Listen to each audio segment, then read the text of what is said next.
Afolabi ó papòdà, ó dolóògbé, ó jọlọ́run nípè.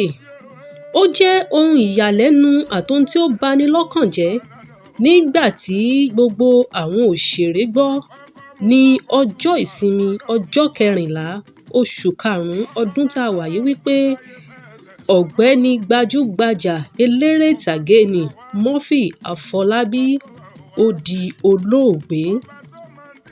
Ìròyìn tí a rí ó fi ìdí rẹ̀ múlẹ̀ wípé arákùnrin ọmọ bíbí ìlú Òṣogbo yìí ó kàn déédé ṣubú lulẹ̀ ni ló bá di ẹni tí wọ́n ń gbé dìgbàdìgbà lọ sí ilé ìwòsàn kó tó di wípé ẹ̀pà ò bóró mọ́, ó jọlọ́run nípè. Ẹ̀yin ogbó òṣèré ẹ mà kú ara fẹ́ra kù. A ò ní rí irú eléyìí mọ́ o láàrin àwọn òṣèré. Afolabi súnré o.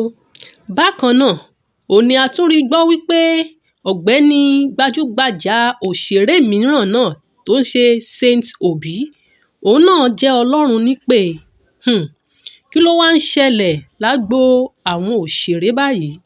Ọlọ́run mà bá wa dáwọ́ ibi dúró.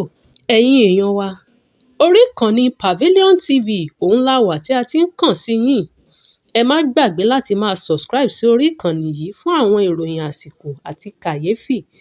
Ẹ ṣé tẹ̀ ń wò wá ní gbogbo ìgbà. Ẹ subscribe sórí ìkànnì yìí PAVILION TV fún àwọn ìròyìn àsìkò àti kàyéfì. Ẹ ṣé tẹ̀ ń wò wá.